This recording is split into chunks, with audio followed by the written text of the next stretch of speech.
It was dumping buckets and buckets of water, and I'm telling you, it was just coming through. You could have taken a shower in here. Like it's washing away the house, literally, because it's so soft and so squishy. You can see that hole.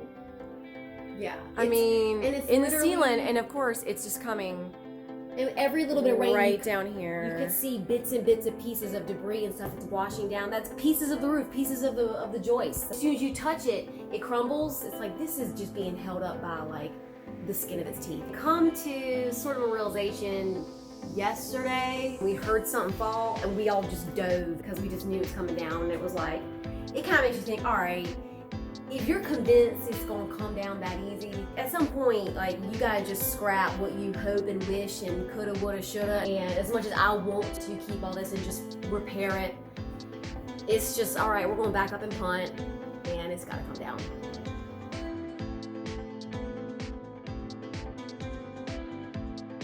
So if you look at this door and window wall behind me, and where this full exterior window wall behind me come together in a corner right here, it is completely rotted all the way through. So this area underneath the window is so soft, the cripple studs are all gone. Same thing with underneath this former window here, it's all gone. And I would grab it and it was just squishy. And I wormed my hand back in there to the main 4x4 stud, it's squishy. This whole window and door wall, you can tell it is angled down now.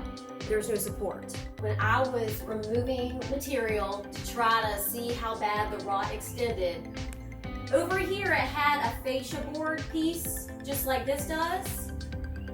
And when I pulled it off, 3/4 of the 4x4 stud behind it came with it. It's one thing when it's dry and you're peeling it, or when it's wet, It's so heavy too. yeah. You know what sucks is that if you had gotten to this and started this a year, 2 years, 3 years ago, even just a year, you could have saved this. But the previous owner bought it, tarped it, sat on it. The owner before that just sat on it for years. It's like they kind of went, well, we'll just kind of deal with it and then sell it. It's the next person's problem. Oh, well, we'll just deal with it, you know. Just tarping something, and then when the tarp blows away and you don't do anything for 2 years, which is what happened here, like, this is the kind of simple neglect that leads to all these houses being completely torn down. You could tell when we're pulling this out that it's been repaired at least once before, if not several times, been completely reframed. That tells you it was a bad design to begin with the water. I mean, yeah, it's cute, it adds a lot of space, it's fun, but it's a bad design. The water kept getting in and nobody did anything about it. So now what we have to do is go back to essentially the original plan of the house. This wall was the back wall of the kitchen. Hopefully I can deconstruct these additions. I'm trying to assess, like, where do these come together? How are they fastened? How can I cut those off so that way I don't risk any further damage to the good stuff? Because with the bad stuff falling, it could pull apart the stuff that's still good that I want to try to keep. And then I have to at least build a temporary exterior wall here. Same thing with upstairs, because once that's gone, the door there is going to be a door to nowhere. And it's going to happen fast because, you know, we don't want to risk more water getting into our new yet old exterior surface of the wall. So the majority of this this 1-story porch is going to be okay, so I can repair that. This will be back to being an exterior wall again.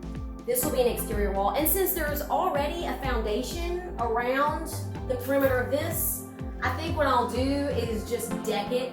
You know, I'll add a door somewhere here and just, it'll be decked to the backyard. What are your next steps now? If it doesn't just fall. Yeah.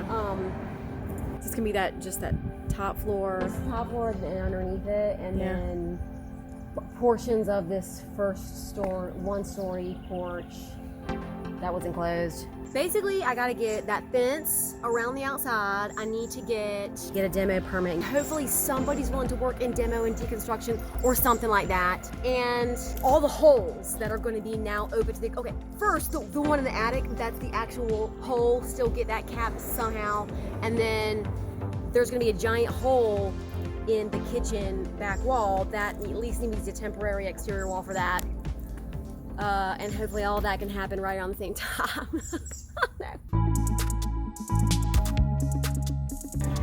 So we're in the big box store looking for caution tape.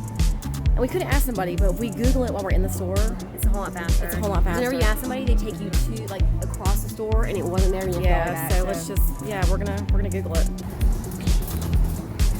got the don't enter or you're going to die tape. Turns out there's a difference between yellow and red. The red's like you're not allowed to enter unless you're like approved by the owner and safety and all this. The yellow's like, I don't know, something could happen, be careful, I don't know. But danger is like, you can't come in. So hopefully this will keep me from getting sued. If like some homeless guy tries to go in there, I doubt it, because how do you protect yourself it's whatever. from other people not protecting themselves? I don't know, whatever, let's just put it off, whatever.